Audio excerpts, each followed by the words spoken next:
welcome to probably the biggest mega movie review I will ever do in my career. I want to review every Star Wars movie except for the beginning trilogy and the sequel trilogy. I'm going to review the sequel trilogy as a whole later. But, yeah, let's begin with Solo, a Star Wars story. So, Solo, a Star Wars story, is technically the first of the beginning of the real Skywalker trilogy. It is a prequel made by Disney for Solo, Han Solo. How cool. And how he got the Millennium Falcon, Chewbacca, and Lando. Stuff that we all kind of wanted to know. I personally did want to know, hey, how did he meet Lando? And why does he have this kind of love-hate relationship with Lando? Makes sense once you see the movie.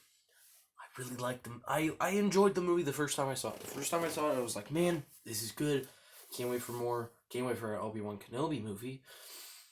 But, of course, I watched it the second time, and I'm like, wait, they're just telling something that we kind of already know. They're not telling something new or different.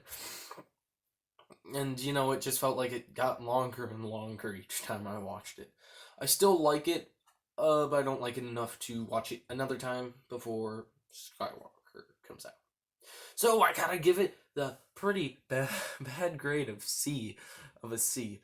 Yeah. Anyway, let's get on to one of my favorite Star Wars movies, Rogue One, which begins A New Hope. It ends with the beginning of New Hope, which I think that's really clever. When I heard that they were going to make a prequel to A New Hope, I thought it was maybe going to be Obi-Wan Kenobi or something like that. But then I watched it, and I'm like, wow, they did a good job. Which brings me on to my point. If you don't know, Carrie Fisher, they re-CGI'd her to be Princess Leia in it. Same with Grand Moff Tarkin. Not only bringing them back from the past place, but also bringing them and making them look younger, which really brought in a big debate. Why did we need Solo if they could have just CGI'd his face to make him look younger? Why couldn't they just CGI his face to make him look younger on Harrison Ford? That probably would have made the movie way better, because with the Solo, you sort of see it as like it's a different person. I really saw it as a different person. I totally didn't think he was Han Solo. I thought he was. I was like, I don't know who he is.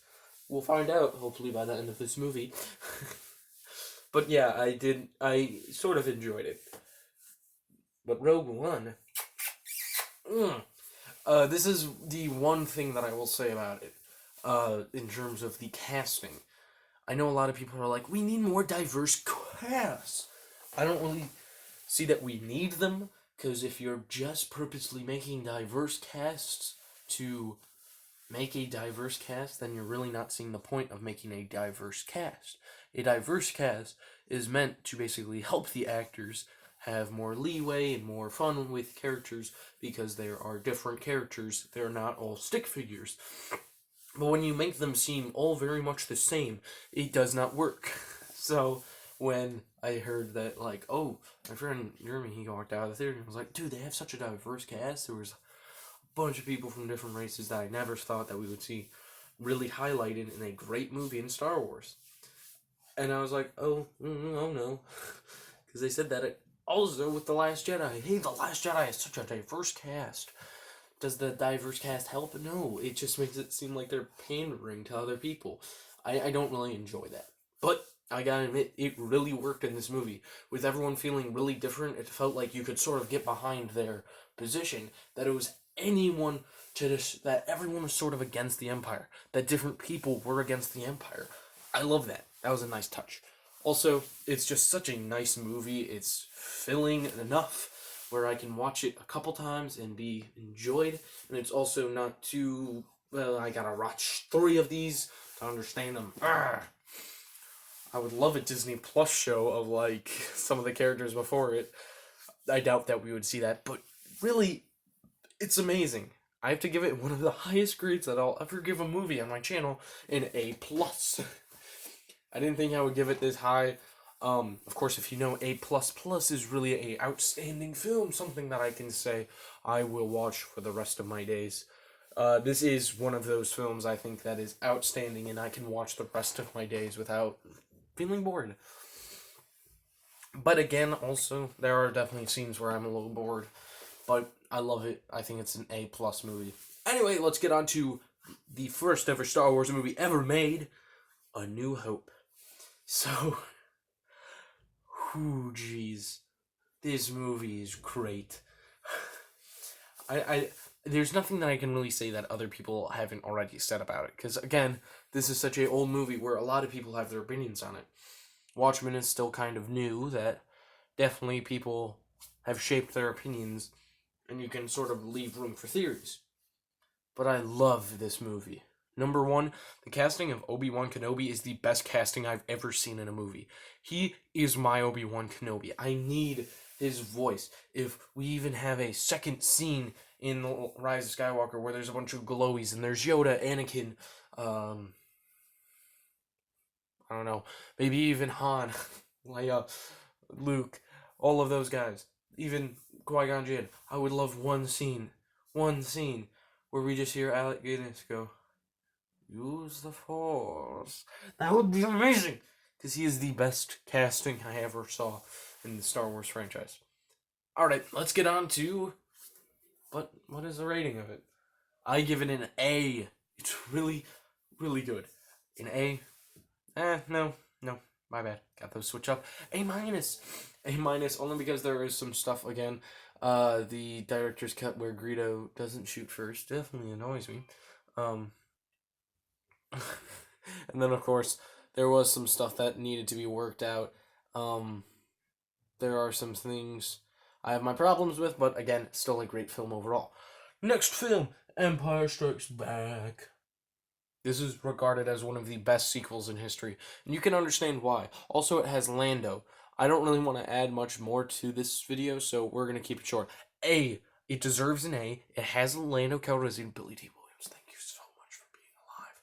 And it also really does good at being an enjoyable film. I can watch this without being bored to my balls. I can't say that about a couple other Star Wars movies. And also, it's just freaking awesome. My god, I loved it. Please, make more. Anyway, let's get on to Return of the Jedi. The final movie in the trilogy. And for a long time, I thought it was the last Star Wars movie that we were ever going to see.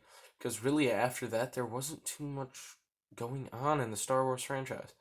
George Lucas seemed to kind of take a break from it.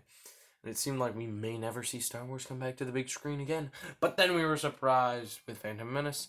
And was it a delightful surprise? No, but it led into some of the best shows ever. Star Wars, Clone Wars. That is one of the best shows ever made.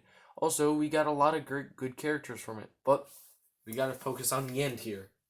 So, in Return of the Jedi, we have my favorite scene. Where Darth Vader saves Luke, his son. That is one of the best scenes I've ever seen. And, it was just great. It's a great movie, fun, and it also really ties up all sort of the loose ends. That was good. Will I be... it's one of those movies where I love it, but also it's like, I kind of hate it because it's the ending. It's definitely not my favorite. I have to give it a B+, only because bidding is so sweet sorrow. No, but also just some of the stuff in it, some of the acting wasn't on par, and it definitely felt like, wow, that's not a great ending, but, the scene where Luke burns his father's ashes and sort of is memorizing him, I love that scene. It's beautiful.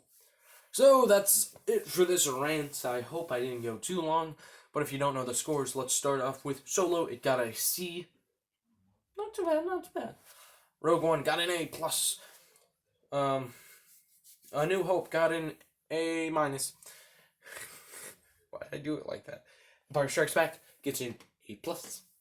A. Not A+, A. And, of course, Return of the Jedi gets a B+. That is my ratings.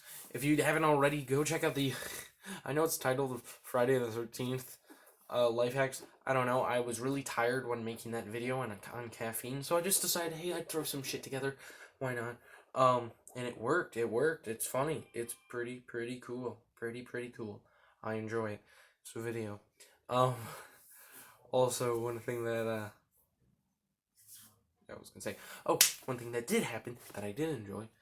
I did review the prequel trilogy in that video. So go check it out. Go do that. Go do that. Go do that. Anyway, I'll see you in the next video where I review the two movies. I'm gonna be reviewing Force Awakens and Last Jedi in tomorrow's video. And then I'm gonna see Rise of Skywalker. The next day, I'm gonna cover all of Mandalorian. Actually, no, I'm not. Correction, I'm gonna do that with my friend Jeremy, if he allows me to record him. Probably won't, but I think I'm going to try to get him to be in a video. He's a really nice guy. If he's watching, he's gotta be a part of a video, okay, Jeremy? I'm leaking your name on the internet, even though no one knows that your last name is